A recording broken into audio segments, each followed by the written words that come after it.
성경 말씀 보겠습니다. 사무엘상 30장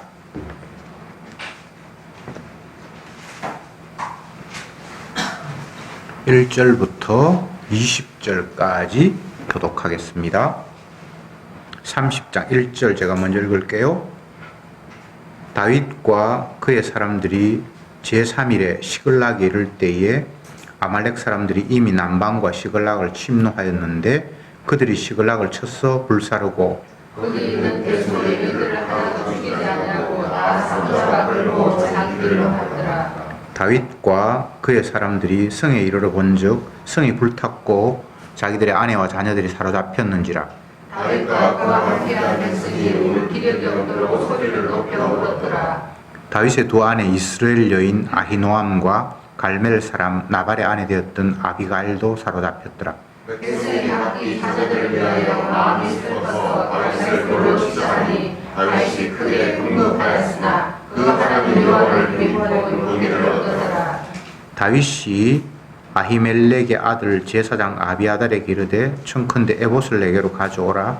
아비아달이 에봇을 다윗에게로 가져오매 다윗이 여호와께 문자와 하루되 내가 이 군대를 쫓아가면 미치겠나이다. 여호와께서 다윗을 쫓아가라. 내가 반드시 지치고 정령으로 찾으리라. 이에 다윗과 그와 함께한 600명이 가서 브솔 시내에 이르러는 뒤떨어진 자를 거기 머물렀으되 곧 피곤하여 무술 시내를 건너지 못하는 200인을 머물렀고 다윗은 400인을 끌고 쫓아가니라. 무리가 덜해서 애굽 사람 하나를 만나 다윗에게로 데려다가 떡을 주어 먹게 하며 물을 마시우고 모아방 문지에서 낸 병이 하나와 은포도 2소리를 주었으니 그가 낮살 밤살 것도 먹지 못하였고 물도 마시지 못하였으니라. 그가 먹고 정신을 차리매 다윗이 그에게 이르되 너는 누이게 속하였으며 어디로 쓰냐 가로되 나는 애굽 소년이요 아말렉 사람의 종이더니 사흘 전에 병이 들매 주인이 나를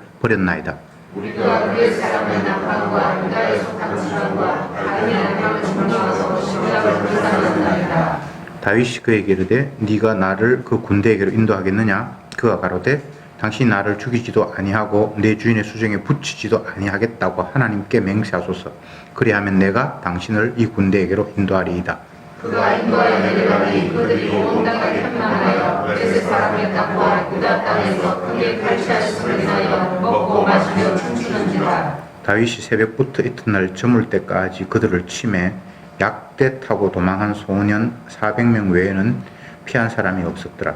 다윗이 아말렉 사람의 취하였던 모든 것을 고쳤고 그 두 아내를 구원하였고 그들의 탈취하였던 것 곧 무리의 자녀들이나 빼앗겼던 것에 대소를 물론하고 아무것도 잃은 것이 없이 다윗이 도로 찾아왔고 또 양떼와 소떼를 다 탈취하였더니 우리가 그 가축 앞에 몰고 가려는데 이는 다윗의 탈취한 것이라 하였더라. 아멘.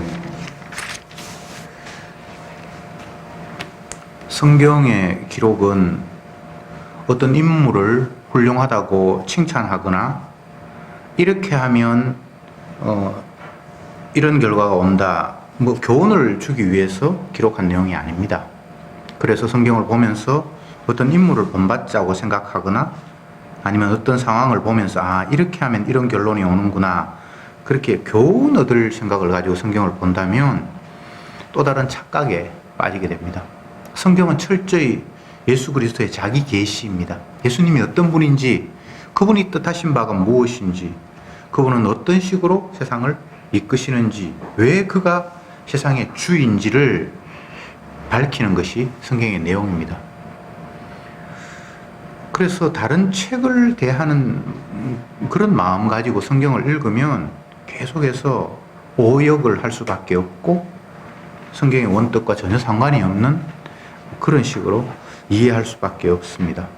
물론 바른 마음을 가지고 성경을 읽는다고 해도 바르게 깨달아지는 것도 아니지만 어쨌든 성경 자체는 우리에게 교훈을 주거나 어떤 사람이 훌륭하니까 본받으라고 말하거나 그런 내용은 아니다. 철저히 하나님이 자기 자신의 뜻을 보여주기 위한 그런 내용이다 라는 것들을 다시 한번 말씀을 드리고, 30장 1절부터 20절까지 읽었는데 그들이 원래는 블레셋으로 망명을 갖고 그곳에서 꽤 안정되게 이제 살았는데 블레셋이 이스라엘을 공격하기 위해서 전쟁에 나섰고 블레셋 왕이 다윗에게 너도 함께 전쟁에 참여하자. 그렇게 해서 가다가 블레셋 그 왕의 신하들이 다윗은 위험한 인물입니다. 아무리 우리 땅에 와서 이제 우리 시민이 되었고 우리나라 사람이 되었다고 한들 막상 자기의 고국이 어려움에 처하면 오히려 우리를 죽이면 큰일 납니다. 그를 전쟁에 데려가는 것은 너무 위험합니다.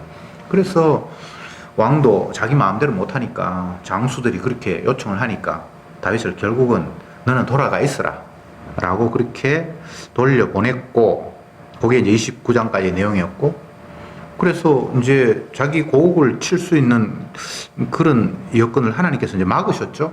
그래서 다시 자기가 살고 있는 블레셋 땅 시글락이라는 그 곳으로 이제 돌아왔는데, 돌아오고 보니까 집 떠난 지 3일밖에 안 됐는데 동네가 완전히 다 불타버렸고 사람들, 아이들, 여자들, 전쟁에 안 나가는 사람들이 있어야 되는데 아무도 없고 도시가 이제 폐허가 된 거예요. 그러니까 다윗과 함께 했던 그 600명의 병사들이 통곡을 하고 울고, 어쨌든 뭐 상상을 해보십시오. 우리가 살던 터전을 뭐 잠깐 한 3일 동안 비우고 돌아왔는데 자녀들도 없고 아무것도 없고 완전히 다 잿더미가 되어 있다고 상상을 해보십시오. 엄청난 일이죠. 그래서 다윗을 막 죽게 된다고 온 백성들이, 다윗과 함께 했던 600명 그들이 막 화를 내고 완전히 흥분을 해서 날뛸 때에 다윗이 그들을 안정시키면서 하나님 앞에 기도했습니다. 하나님, 이 상황을 어떻게 하면 좋겠습니까? 내가 이 블레셋 아말렉 사람들을 어떻게 하면 좋겠습니까? 따라가서 그들을 공격하라, 이렇게 주님께서 응답을 해주셨습니다. 이 부분을 보면 28장에서 사울 왕이 블레셋이 공격해 왔고 침략해 왔을 때에 하나님 앞에 기도했을 때 하나님이 아무 응답이 없었다라는 그런 표현이 있죠. 28장 6절을 한번 돌아가서 읽어볼까요? 6절 같이 읽어봅시다. 시작. 사울이 여호와께 묻자오되 여호와께서 꿈으로도 우림으로도 선자로도 그에게 대답지 아니하시므로. 이웃 나라가 쳐들어왔어. 어떻게 해야 좋을지. 선지자는 막 그때 초상이 나서 죽어버렸고 굉장히 답답해서 하나님 어떻게 하면 좋겠습니까? 방법을 가르쳐 주십시오라고 기도를 했는데 하나님이 아무 응답이 없었다고 말하고 있고, 사울왕은 답답해서 신접한 자, 접신하는 사람들을 찾아가서 죽은 사무엘을 끄집어 올려라, 그런 엉뚱한 짓을 하는 걸 우리가 확인을 했습니다. 그런데 오늘 말씀에서 다윗이 하나님 앞에 기도하니까 주님께서 응답하시고 네가 그들 적을 따라가면 만날 수 있을 것이다, 빨리 가라, 이렇게 응답을 하셨습니다. 누구 기도는 응답이 없고 누구 기도는 응답해 주시고, 이제 이 상황을 가지고 또 우리가 이제 해석에 들어가는 거예요. 그러면 왜 누구 기도는 응답받고 누구 기도는 응답받지 않았을까? 성경을 처음 딱 펼치면 창세기에서 가인과 아벨이 하나님 앞에 제사를 드렸는데 가인의 제사는 하나님이 거절하셨고 아벨의 제사는 받았다, 이런 이야기가 나오잖아요. 그러면 우리의 생각은 나는 내 제사를 드려서 가인처럼 응답받지 못하는 제사는 안 드리고 싶어, 아벨처럼 어떻게 하든지 하나님이 응답하시는 제사를 드리고 싶어, 이런 생각이 들죠. 오늘 본문을 봐서도 또 지난번에 사울의 기도, 다윗의 기도를 통해서 사울의 기도에는 하나님이 대답이 없고 다윗의 기도는 응답하시고, 이것은 기도를 제대로 해야 된다, 정성을 다해야 된다, 뭐 예물을 하나 먼저 바쳐 기도하라, 오만 방법론들이 이제 여기서 다 나오는 거예요. 왜? 응답받고 싶은 마음 때문이죠. 근데 응답받는 방법은 없습니다. 제사도 마찬가지죠. 하나님이 연락하시는 제사를 드려야 된다. 누가 연락 안 받는 제사를 드리고 싶겠어요? 인간의 입장에서 하나님이 받을 만한 제사를 드릴 수 있는 방법은 없습니다. 하나님의 선택이에요. 일방적으로 하나님이 누구는 배제하시고 누구는 수용하시는 모습을 성경이 기록하고 있죠. 그냥 그건 하나님 마음이에요. 에서와 야곱이 태어나기도 전에 한 사람은 사랑받기로 정했고 한 사람은 미움받기로 정했다. 이건 하나님의 선택이에요. 어떻게 하면 사랑받습니까? 방법 없습니다. 이게 성경이 어려운 부분이에요. 하나님이 뭔가를 말씀하시면 우리가 가능한 부분을 우리에게 말씀해 주셔야만 내가 하든 말든 할 텐데, 내가 할 수도 없는 부분을 일방적으로 딱 정해놓고 뭐 때로는 하라고 하기도 하고 하지 말라고 하기도 하고 이렇게 말씀하신단 말이죠. 그러면 우리가 하고 말고의 행동 이전에 이미 뭔가가 결정이 됐어요. 그러니까 성경이 어렵잖아요. 하나님이 이미 정해놓고는 나중에는 안 정한 것처럼 네가 잘하면 복을 받고 잘못하면 저주를 받는다는 식으로 이야기를 떡 해놓으니까 저주받는 사람을 보면서 아, 저 사람은 잘못했으니까 저주받았으니까 나는 잘해서 복을 받아야지, 마치 내 행동에 의미를 부여하면서 초조하게 뭔가를 하게 되죠. 이거 다 엉터리입니다. 본문을 보면서 어떤 내용을 봐도 사울이 기도 응답을 받지 못하는 이유, 다윗이 기도 응답을 받는 이유를 찾을 수가 없습니다. 가인의 제사를 하나님이 연락하신 이유, 거절하신 이유, 아벨의 제사를 연락하신 이유를 성경 본문을 아무리 찾아봐도 없습니다. 하나님의 일방적이에요. 나중에 그가 이미 죽고 난 후에 신약 시대에 와서 창세기에 있는 이 아이가 히브리스에 가서 답이 밝혀지는데 하나님이 피 있는 제사를 받는다 이렇게 얘기를 해요. 그때는 그 당시에는 그런 말이 없었어요. 야, 네가 한 사람은 양을 치는 사람이고 한 사람은 곡식을 키우는 농부고 목축하는 사람이다. 그러면 자기가 가진 걸 가지고 뭐 제사 드리는 게 당연하잖아요. 없는 걸 가지고 제사 드리긴 힘드니까. 그래서 이 사람은 목축하는 사람이니까 양을이나 뭐 이런 걸 잡아서 하나님 제사를 드릴 것이고, 농사 짓는 사람은 곡식을 가져와서 하나님 제사를 드릴 것이고, 이거 사실은 문제 없거든요. 근데 한 사람이 제사는 받고 안 받고, 이런 제사를 내가 받을 거야 라고 그때 명령을 준 적이 없단 말이죠. 근데 세월이 한참 지났어. 주님께서 말씀하시기를 피 없는 제사는 내가 안 받는다. 이건 반칙이잖아요. 이게 반칙이라고 생각하는 게 반칙이에요. 왜 내 제사를 하나님이 받으셔야 되죠? 왜 내 기도를 하나님이 응답하셔야 되죠? 그거 자체가 잘못된 거예요. 하나님은 뭐 우리 말을 안 들어도 돼요.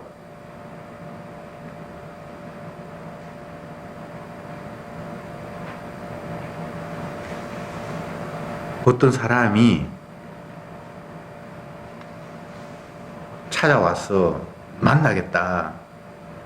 그러면 지위가 높고 바쁜 사람은 일일이 다 만나줄 수가 없잖아요. 하나님을 우리가 만난다, 내 뜻을 아래에서 그것을 허락받는다 라는 것이 이게 원래는 불가능한 거거든요. 그런데 보면 다윗처럼 기도를 했는데 하나님 응답하시는 경우가 나와요. 근데 이건 특별한 경우예요. 이걸 보편화시키면 안 돼요. 제사를 드렸는데 하나님 연락하신다. 이건 특별한 경우예요. 연락 안 해도 아무 상관이 없어요. 제가 약 30년 전에 대구에서 전도사 생활할 때인데, 담임 목사가 여전도회 하고 뭐 이렇게 교인들, 직분자들 뭐 차에 실어서 여행도 가고 뭐 그런 프로그램이 있었거든요. 그랬는데 이제 대구 사람들이니까 서울에 여행을 갔어요. 그랬는데 뭐 여행을 짜는 사람들이 프로그램을 뭐 어디에 가고 했는데 이제 그 프로그램 안에 청와대 방문 그게 있었어요. 그래서 저는 이제 그때 동참을 못 했는데 나중에 알고 보니까 누구한테 속았는지 뭐 중간에 에이전트가 속였는지 모르겠지만 청와대 입구 들어가지도 못하고 그냥 나왔다고 나중에 막 불평하는 소리를 들었어요. 만나주면 고마운 거고 안 만나줘도 뭐 청와대에서 굳이 대통령이 그 멀리 시골에서 어떤 교인들 관광 왔는데 만나준다는 게 사실 좀 웃기지 않습니까? 예, 이건 우리가 다 상식적인 이야기인데 하나님을 대할 때에 우리는 성경에 보니까 만나주는 사람도 있고 기도 응답하는 사람도 있고 하니까 이걸 너무 쉽게 생각을 하는 거예요. 이게 특별한 경우예요. 이게 있을 수 없는 이야기예요. 하나님은 죄인과 상대할 수 없는 분이잖아요. 거룩한 분이기 때문에 만날 수 없는 분이라고 모세를 통해서 이스라엘의 대표인 택함 받은 자의 그 대표인 모세가 처음 이제 등장을 하는데 하나님과 만나는 장면이 나오잖아요. 시내산에 올라오라. 근데 그 만나는 게 정상적인 상태가 아니거든요. 그분이 부르시면 갈 수 있지만 근데 그곳에 가서도 너 얼굴 보면 죽어. 뒷모습만 봐. 성경이 이제 그렇게 돼 있잖아요. 그때 그래도 뭐 모세가 너무 놀라서 기절했다 그러고 뭐 그렇게 돼 있는데 그래서 성경을 꼼꼼히 들여다보면 하나님을 죄인인 우리가 만나는 그 자체가 정상적인 상태가 아니에요. 그런 걸 꿈꾼다는 것 자체가 뭔가 잘못된 거예요. 그거 엄청난 욕심이에요. 여러분이 뭔데 바쁜 청와대 대통령이 여러분을 꼭 만나줘야 됩니까? 그렇지 않나요? 그분이 필요해서 우리를 호출하시면 만남이 성사될 수 있죠. 그러나 내가 원해서 찾아가서 그분이 얼굴 한번 보자 이렇게 하는 거는 정상적인 상태가 아니에요. 자, 이렇게 이제 해놓고 다시 말씀을 이제 돌아가 봅시다. 다윗이 하나님께서 기름을 부어서 이스라엘의 왕으로 직분을 받았어요. 이거 다윗의 원하는 바였습니까? 아니죠, 그죠? 일방적인 하나님의 선택이에요. 그런데 하나님의 기름 부음을 받아서 왕이 되었으면 왕의 역할을 이스라엘 가운데서 해야죠. 그런데 여건을 주님이 전혀 허락하지 않는 거예요. 현재 이미 왕이 있고 그 사울 왕이 초반에는 다윗을 사랑했어요. 왜냐하면 전쟁에 나가서 공을 세우기도 하고 너무 기뻤던 거죠. 나라에 굉장히 필요한 인재라고 생각을 했으니까. 그래서 심지어는 자기 딸을 그에게 주어서 사위로 삼기도 하고 인간적으로는 더 이상 친할 수 없는 너무나 아끼는 사람이다라는 그런 관계가 형성이 됐잖아요. 그런데 이제 상황이 점점 더 역전이 되어서 사울이 다윗을 미워하기 시작했고 나중에는 죽이려고 하고 아무리 자기가 나는 당신을 대적할 의사가 없습니다라는 것을 확인시켜 줬지만 그 상황은 개선되거나 전혀 바뀌지 않았어요. 결국은 쫓겨서 도망다니다가 이스라엘 땅에 못 살고 이웃나라 블레셋에까지 망명을 와서 살 수밖에 없는 이런 상황까지 왔어요. 이건 뭐 선택의 여지가 없는 거예요. 불가능한 거예요. 왕으로 세움을 받았으면 그 나라에서 왕이 돼야 되는데 왕은 나라로부터 추방당할 수밖에 없는 이 상황. 이것도 선택한 거 아닙니다. 다윗이 원한 거 아니에요. 왕 되려고 생각한 적도 없었는데 왕도 되지도 못하고 그 나라 떠날 마음도 없었는데 떠날 수밖에 없고 왜 이런 상황이 오는가? 다윗이 기도가 부족했습니까? 아니면 뭐 하나님 앞에 밑비었습니까? 자꾸 우리는 어려움을 처하면 그런 식으로 자꾸 문제를 해결하려고 하는 거예요. 그거 아니에요. 하나님이 하시는 일을 위해서 주님이 어떤 분인가, 그분이 약속한 내용은 어떻게 전개되는가, 얼마나 하나님은 신실한가, 왜 그분이 세상에 준가라는 걸 보여주기 위해서 세상의 모든 피조물들은 활용당하는 그런 하나의 그 위치에 다 있는 거예요. 그러니까 지금 이 이야기는 하나님이 다윗을 기름 부어 왕으로 세웠는데 인간이 세운 사울과 한번 비교해봐. 어떻게 제대로 된 게 왕인지 요거 보여주려고 하나님이 이런 상황을 만드신 거예요. 그래서 다윗은 의도하지 않게 기름 부음 받았고 의도하지 않게 그 나라에서 추방되어서 남의 나라에서 살 수밖에 없었고, 그런데 또 남의 나라에서 너희 나라, 옛날 너희 나라. 지금은 이제 망명을 했으니까 자기 나라 아니고 옛날 너희 나라. 저 왕 너희 미워서 죽이려고 했던 그 나라 우리 침략하려고 하니까 너 같이 함축하자. 그냥 꼬다시 꼼짝도 못하고 가야 될 그런 상황인데 그쪽에서 안 된다라고 반란을 일으켜서 결국은 다시 자기가 있던 곳으로 돌아왔는데 와보니까 다른 나라가 공격을 해서 가족, 아이들 다 데려가 버리고 몽땅 다 불타버리고 요까지를 우리가 생각해 볼 때에 참 다윗의 삶이 고달프고 여기엔 무슨 희망인가 기대 뭐 왕으로서의 어떤 뭐 품위 뭐 아무것도 없어요. 그냥 생명 하나 지금 부지하기도 힘든 그런 상황 속에서 사랑하는 아내마저 다 적에게 빼앗겨버리고 재산이고 뭐 몽땅 다 잿더미가 되어버린 이런 상황. 다윗이 기도가 부족해서 그렇습니까? 뭐 안식일 어겼나? 그런 게 아니고 하나님이 하시는 일을 위해서 지금 일이 이렇게 펼쳐지는 거예요. 저와 여러분들이 겪는 일, 당하는 상황 모두가 다 내 뜻과 상관이 없이 주님이 하시는 일을 보여주기 위한 한 과정이에요. 고린도전서에서 로마서입니까?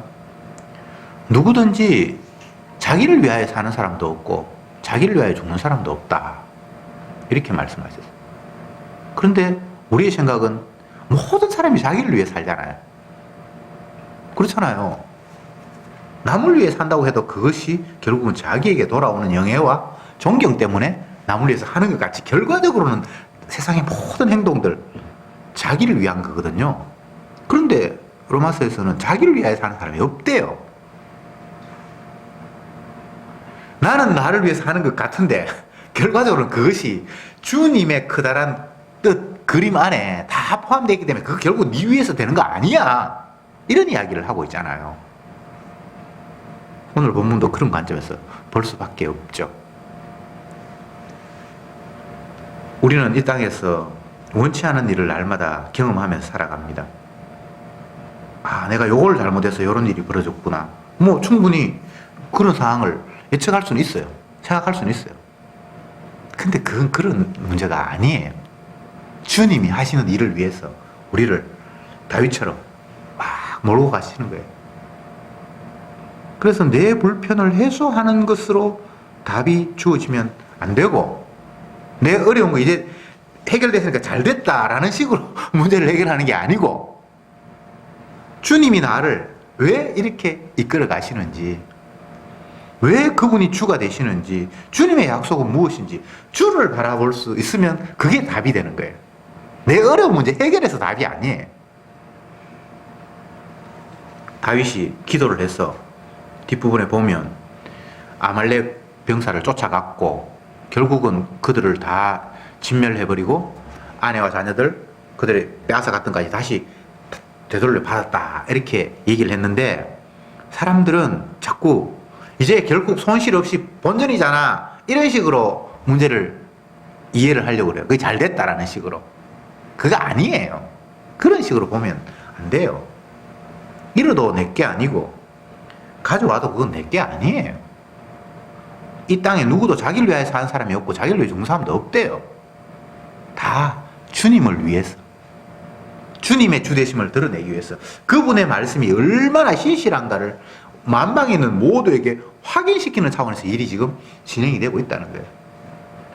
오늘 본문으로 이야기하면 다윗은 이스라엘의 왕이 맞아요. 아직은 왕 같은 모습이 전혀 안 보이죠. 그런데 그 나라에 쫓겨나 있고 전혀 영향력을 행사할 수 없는 무능한 자처럼 가족 하나도 지킬 수 없는 그런 나약한 자이지만 여전히 그는 이스라엘의 왕임을 하나님이 보여주시는 거예요. 재산 다시 찾았다. 뭐 이런 문제가 아니에요. 재산 없어도 상관없고 있어도 상관없고 그건 어차피 내게 아니니까.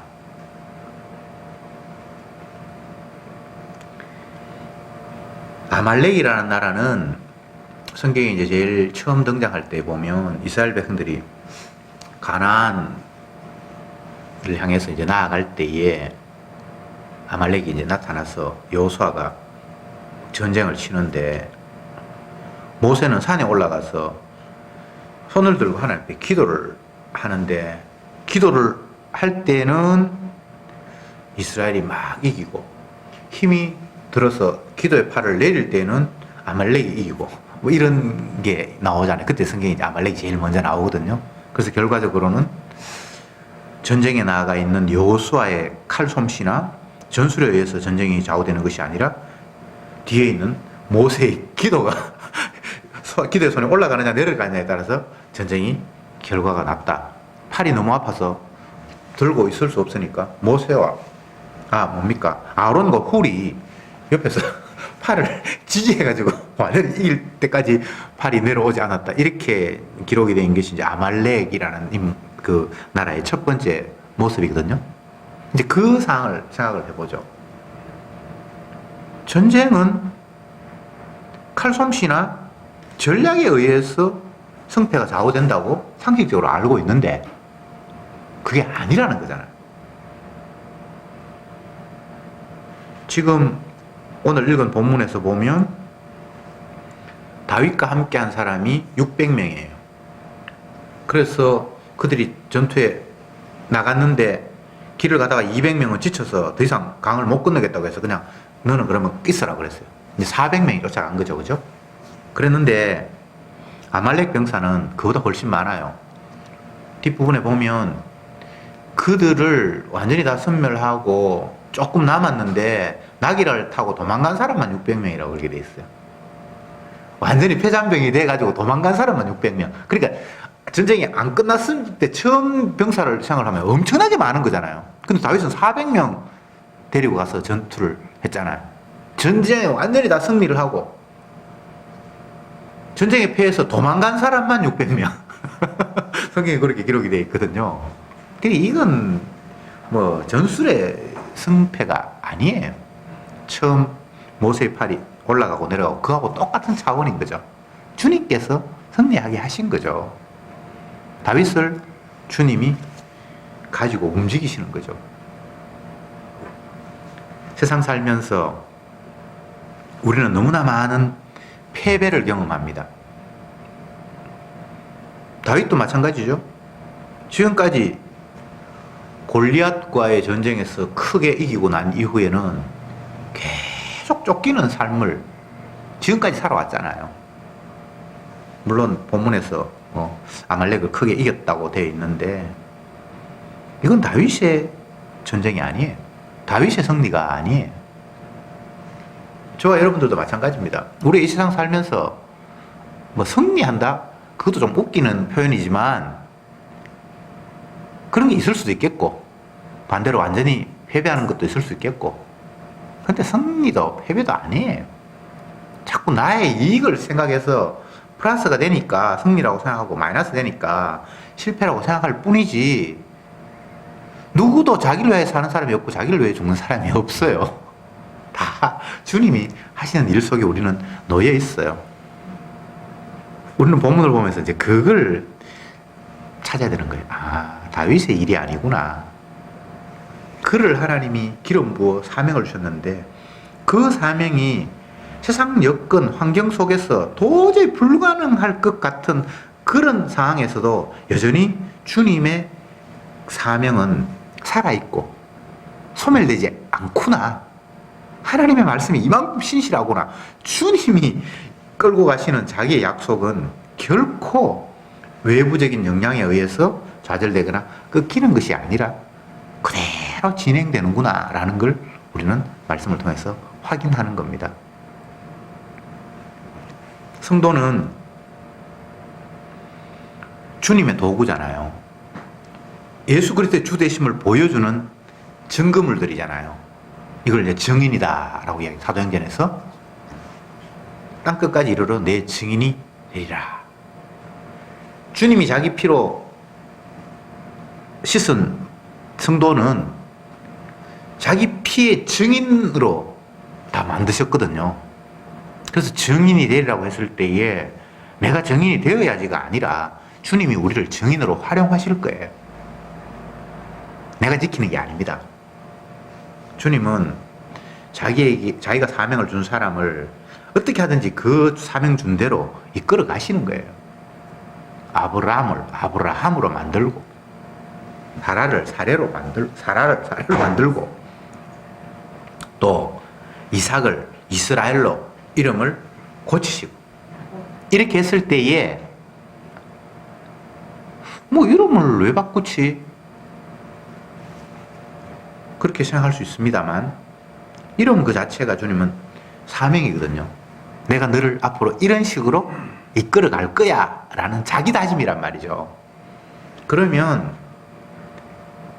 야곱이 이스라엘이 되면 야곱 자체의 본성이 사라지거나 개가천선해서 바른 삶을 살거나 그렇게 되는 게 아니에요. 여전히 죄악된 야곱의 본성은 끝까지 가요. 그런데 그에게 주님이 덮어씌운 이스라엘이 자기의 의도와 상관이 없이 만들어지는 거예요. 이게 하나님이 하시는 일이에요.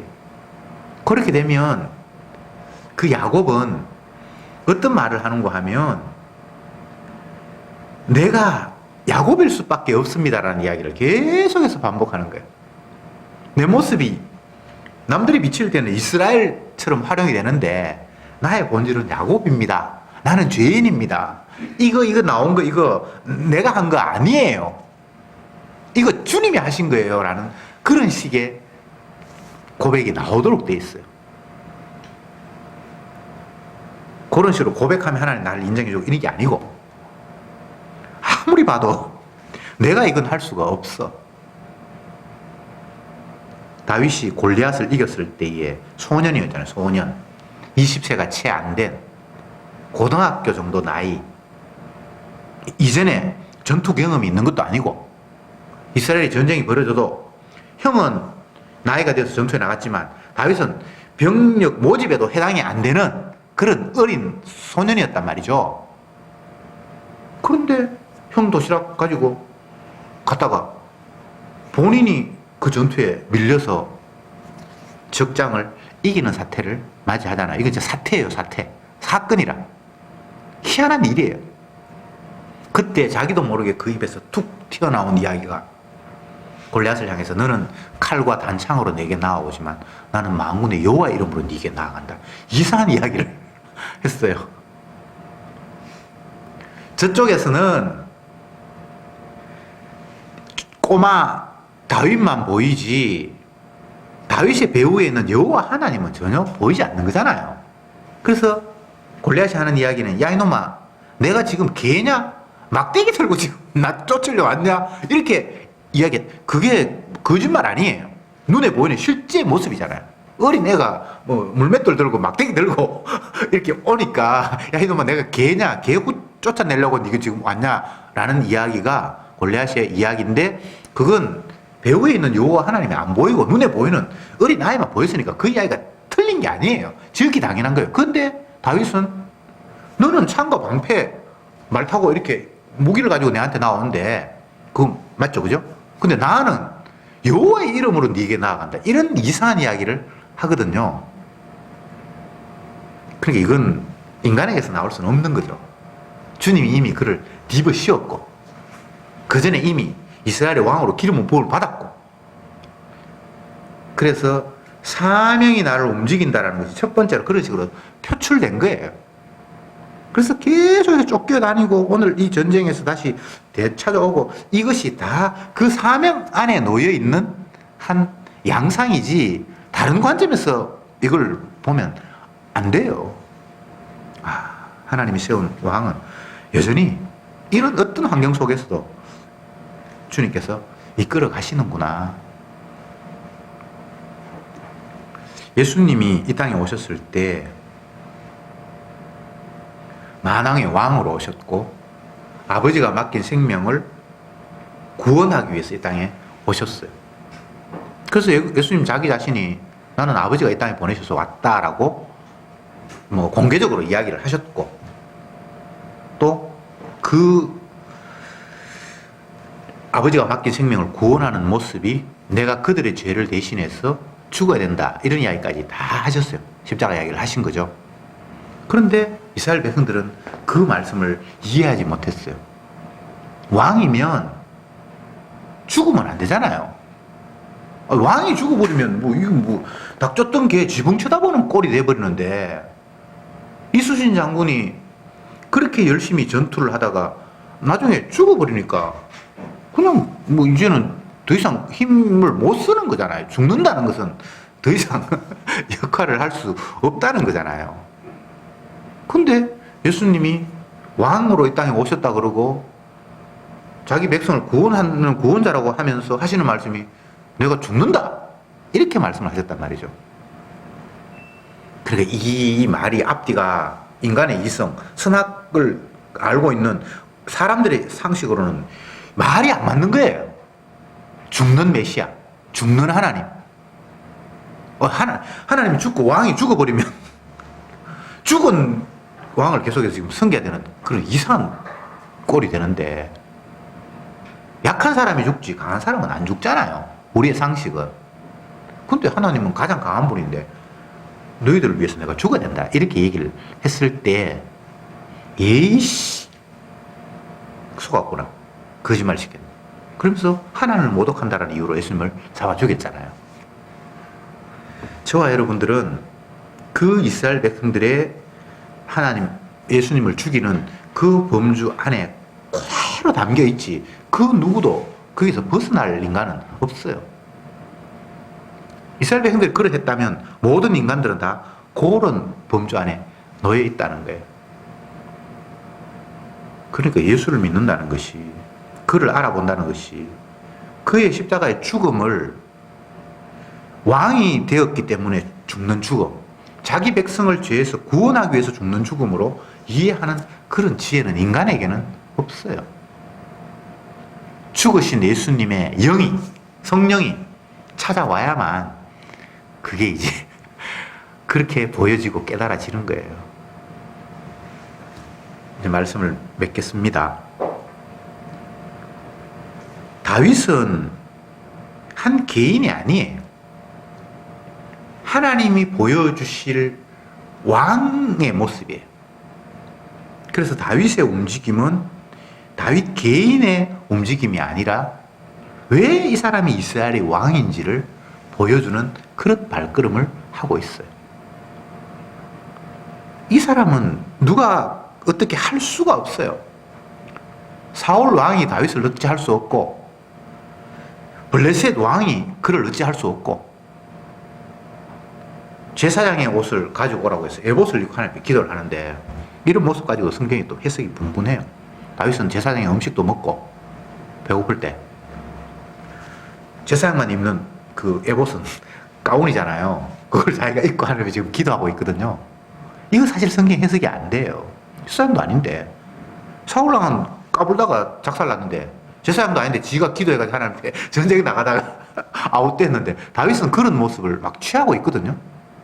그리고 이 모습 속에는 인간적인 방법은 이게 이해가 안 돼요. 이 사람은 이스라엘의 왕의 모습을 가지고 있어요. 그래서 왕이기 때문에 제사도 드리고 모든 걸 다 해요. 원래 왕은 제사장이 아니기 때문에 세상 왕은 제사 못 드리거든요. 근데 다윗이라는 이 왕은 예수님의 모습을 가지고 있기 때문에 제사장도 되고 선지자도 되고 왕도 되고 다 해요. 그런 식으로 성경을 해석하면 아무 문제가 없는데, 아니 누구는 제사장도 아닌데 제사장 짓 해가지고 하나님이 잘리고, 이 사람은 제사장도 아닌데 제사장 짓 해가지고 왜 안 잘리노? 이렇게 보면 답이 안 나와요. 다윗은 누구라고? 왕이에요. 예수님의 모습을 지닌 거예요. 그래서 예수님은 모든 걸 다 하시는 거예요. 신약시대의 성도는 왕같은 제사장이에요. 저와 여러분들이 꼬라지는 이렇게 초라해도 뭐 별 볼일로 어디 나가도 뭐 인물을 알아주겠습니까? 가진 게 있어서 알아주겠습니까? 뭐 아는 게 많아서 알아주겠습니까? 아무것도 아닌 그냥 뭐 평범 내지는 뭐 아니면 뭐 별 볼일 없는 그런 꼬라지인데, 야곱인데 주님이 자기 이름으로 이스라엘이라고 우리를 사명을 주셨어요. 자기 증거하라고. 그러니까 여러분들은 세상이 감당치 못하는 거예요. 마귀가 어떻게 할 수 없고, 세상의 권력이 어떻게 할 수 없고, 뭐 이스라엘의 왕 사울이었던, 블레셋의 왕이었던, 뭐 아말렉의 왕이었던, 성도를 어떻게 할 수가 없는 거예요. 그래서 여러분들은 이 세상에서 주님의 약속만을 믿고 그냥 두벅두벅두벅 걸어가는 그런 증인이에요. 세상이 감당치 못해요. 왜? 예수 그리스도의 것이니까. 주님이 어떤 모습으로 우리를 증인되게 하실지 우리는 몰라요. 다윗처럼 뭐 이런 남의 나라에 쫓겨다니고 뭐 별별 일이 다 있을 거예요. 내 가족들이 뭐 쫓겨가서 남에게 집 불타고 뭐 별별 일이 다 있을 수 있어요. 그러나 그건 내 문제가 아니에요. 주님이 우리를 증인으로 삼으셔서 예수 그리스도의 이름을, 십자가의 의미를 더욱더 확산시키기 위해서 우리를 마음껏 사용하실 때에 우리는 끌려가면서 예수님은 왕 맞아. 그분이 피로 나를 뒤집어 씌웠고 나는 그분의 피의 전사야 라면서 기쁜 마음으로 어디를 가든지 주님만을 증거할 수 있는 그런 은혜가 있기를 바랍니다. 기도합시다. 주님, 감사합니다. 다윗의 모습을 보면서 본받으려고 하거나 교훈을 삼으려 하는 어리석은 생각을 저들은 갖습니다. 그러나 그것이 얼마나 무지한가를 다시 한번 말씀을 통해서 확인했습니다. 그는 자기 개인의 삶이 아니라 하나님께서 왕으로 기름을 부었기에 그는 예수 그리스도의 왕 되심을 보여주는 그런 삶을 끌려가면서 살고 있습니다. 그것이 신약 시대에는 성도인 저들의 모습인 줄 압니다. 세상적으로 겉으로 보기에 한없이 초라하고 아무것도 아니지만 주님의 피로 값주고 사서 예수 그리스도의 주 되심을 증거하라고 우리를 세워주셨사오니 어디를 가나 무엇을 하나 내 입장, 내 형편, 내 안위를 생각함이 아니라 십자가를 날마다 바라보며 기뻐하는 저들로 활용해 주시옵소서. 그래서 어디를 가나 무엇을 하나 주님만 높여지는 도구로 활용해 주옵소서. 예수님의 이름으로 기도드리옵나이다. 아멘.